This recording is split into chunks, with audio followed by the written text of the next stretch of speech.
Ian here, Banderside Media, and we are on location at Saskpolytech here in Saskatoon in the Autobody program, where they have a classic of some sort. We're here with Scott Kucharyshen, program head. And Scott, tell us what we are looking at here. Well, Ian, we're looking at ourselves at a 1959 Pontiac Parisienne convertible. It was a factory 283 automatic, power steering, power brakes, power windows, power top car. It was a black on black car. So yeah, this is one of cars that we're going to be doing with our certificate or pre-employment program. So these people are they're coming in, they're taking the program, and as well as working on brand new vehicles, they're also trying their hand at doing metalworking skills, welding, a little bit of fabrication, panel replacement, and the idea is that by the time they graduate after 32 weeks, this car is rotisserie painted inside and out and ready for the owner to put back together. All right, so you probably can't see yet on the video. We're gonna walk around this car, but there's a big hole through the middle. Now, I don't know a whole bunch about Autobody. I'm the first to admit it, but I definitely appreciate these old cars. But Scott's gonna give us a walk around and kind of explain to us what's been done thus far, what's gonna be obviously the process to get it finished. And the best part is we get to bring you all the videos as this stuff is happening. So not that they're how-to videos, but it gives you a better insight than a lot of the restoration shows out there, that in 45 minutes they have a car from out of the bush, done running, and it's at an auction. So we're trying to take the gray matter out of that, because for Scott and I, we know that it's not 45 minutes. It's many, many hours, thousands of hours to restore a classic. So back to the restoration part of this, Scott. So obviously customer's car. So how many have you done, or is this something new to the program, or?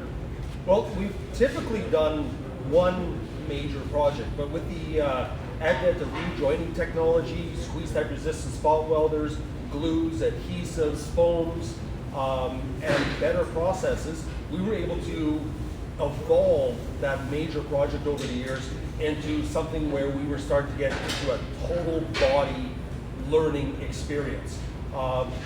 Years ago, it would be a vehicle that was, typically okay shape, and there'd be some panels to put on, but and a paint job and putting it all together and so on, where we were able to evolve into actually more concentrating on the metal repair, the panel replacement, and more painting. The clips and how this car goes together really doesn't suit the training needs of the students, because let's face it, they're not going to work on a 1959 Pontiac. This is my first 59 Pontiac, and I've been in the trade for many, many years. So the whole point of it is learning the metal processes. And the other thing is, with today's vehicles, we have OE procedures that must be followed, adhered to, and so on. With this car, there is no procedures. So we are able to incorporate a lot of the latest technologies into this cars, so the students have that practice with it, so that when they go out into the working world after they graduate, they already have a good idea of these processes. They just have to start learning about the OE procedures and applying them by the book. Right, but I mean, that's on vehicle training when they're out in industry. If they get the majority of the chunk of theory and application here, I mean, it's a win-win. Huh? Yep, Awesome. sure is. Okay, And, well, the other thing is that once this vehicle's done and it's on the road, this car has seen the hardest 70 years of its life already. It's gone through the mill, it's gone through the winters, it's gone through being parked in a field out by North Battleford, where I heard where this car came from originally. And we picked it up, it was around in the Saskatoon area when we found out about this one. So it's a Saskatchewan car. It spent all those winters, all those days outside, no top in it, no doors, no nothing. The hardest 70 years are behind it. Now it's going to be easy. So this car could be around in their 30, 40 years. And the kids, if they never work on another car again, this will be recognized. Yeah, no, that's cool. Yeah, it's true. Most of the restorations, whether it's here or anywhere else, the hardest of their days are over. They don't get used as they would. There's no more winter tires coming on these, no more chains on the back. Like, those days are kind of numbered, which it is what it is. So, let's do the walk around. Okay, ready, Scott? I'm ready. Do it. All right, so yeah, I can see the floor through this. So, like we said before, the 70 years of the hardest of its life is probably over. We had some rust issues, I assume. Oh yeah, there was a few rust issues. You know, it's there, but it was more deceiving that it was filled with leaves and debris and whatever else. But yeah, it was quite holy. yeah, very, very holy. So, in your experience over the years, and I'm assuming, again, this is just me, once you get it stripped and you really look at it, or get them sandblasted, that's when all the telltale signs are there, when you know what you're up against? Well, yes, you find out always the hidden surprises that you're going to get into. But, you know, typically when we're doing these cars, I always make sure that it's a good project for the training needs of the students. Right. In that we're doing it as a collision job, which is where most of these students are going to be going to when they're done. So we want to treat this like a collision. So I make sure that I can get a lot of the panels to fit in the OE position. Gotcha. And not just fabricating a floor pan or getting just the patch panels and so on. If that's what we're doing, then that's not good training for the students. So in this case, it doesn't matter if it's a 6-inch hole or a 3-foot hole. Yeah. I'm putting a whole new floor pan. Yeah, no, it's good. So in this case here, we know that we're putting a whole floor pan in, which the nice thing about the Canadian Pontiac, it's built on a Chevy chassis. So parts are available. Parts are available for this thing. Nice. So we have a complete floor pan. Nice. We also have a complete firewall. The one thing that we had to do was buy all the floor braces, patches, and section them into it. And those right now have been weld bonded to the floor. So the floor and the firewall are ready to go into the car.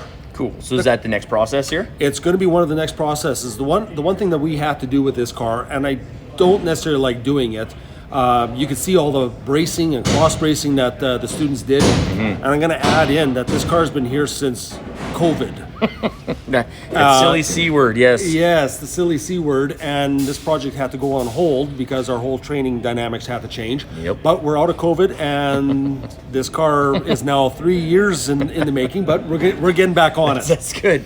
So what we're doing now that the floor is out, if you look down into the lower rockers in the front, we have to build those panels. Those ones are going to be handmade, and those ones are going to be welded in. And once those are fixed and welded, we're going to put the floor pan in, and we're going to put the firewall in, and we're going to give this car some strength. Right, being a convertible and the roof is missing, that's why all the cross bracing's in here. Right? That's why all the cross bracing. So if we have a typical 2-door hardtop car or a 2-door sedan car, unibody car like a Roadrunner or something like that, where what we would do is we mount them on a rotisserie, but we also have a jig system to help hold the car structurally square, so we can we have them to take them apart and an alignment tool to put that new floor pan in. Right. In this case, it's all, we have to brace it up because there really is nothing left of this car. And right now, if we cut any more out of this car, like the rocker panels, we're scared we're going to lose all the dimensions, and this might be a lost cause. Then you got big problems, bigger problems. Yeah. No, cool. I'm just gonna keep rolling around here, but get another angle of what we're missing here, so you can see all down that rocker area, inner rocker area. Yeah. So in that rocker area, there's actually a few braces that have totally rotted away because it's a convertible. Right. That's most of your strength is in that rocker. There's also like an angle iron underneath the rocker to give it strength, which we have to save. So right now, our plan is to put the whole floor firewall in, try and tie the car back together, and then we're going to start taking the rockers off and keep on going. Gotcha. Yeah, and again, we'll be able to bring you videos of this all happening, which is the cool part. I've never really been through these processes before.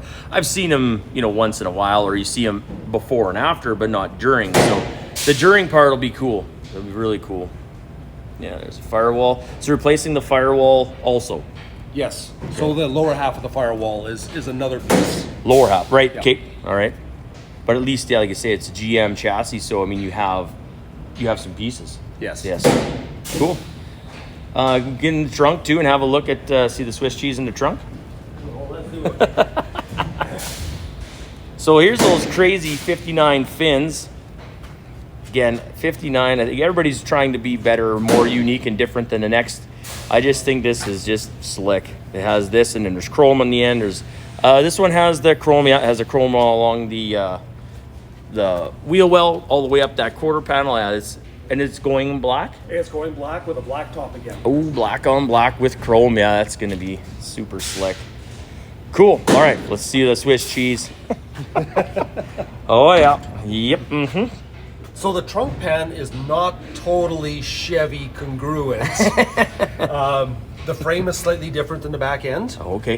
Because the Chevy has a spare tire well Oh. in the passenger side. So Okay. that part is going to have to be fabricated. Yep. And the floor pan, the aftermarket floor pan for these cars come in 3 pieces.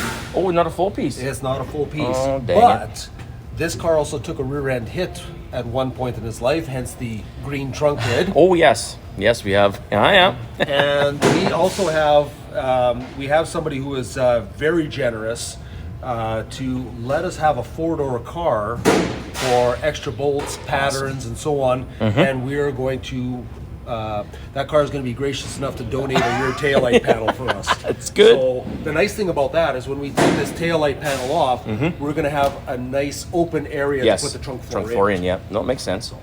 Cool. Well, it looks like the game plan is set. Now it's just the time to piece this baby together.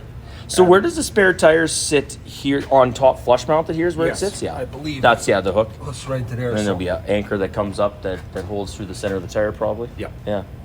That's my first looking at a complete '59 Pontiac for sure. Cool. Well, we're hoping it's going to be complete. Oh, it'll be. I have full faith in yourself, your training staff, and your students that they'll be able to make this back to awesome again. So. And right now, from what the instructor's telling me, is that the students are very excited to work on this. They are looking at it. They're doing small projects right now, getting their skills up, and as soon as they're ready, we're going to start putting them back on this car. Fantastic. Cool. Well, thanks, Scott. Appreciate it. So yeah, follow along Manderscheid Media. Subscribe to get your up-to-date updates on this Parisienne and other stuff that's coming down the pipes. But yeah, I just want to take time and thank Scott for letting us in the shop. And yeah, if you're looking at an industry, this is one to definitely look at. Take care and bye for now.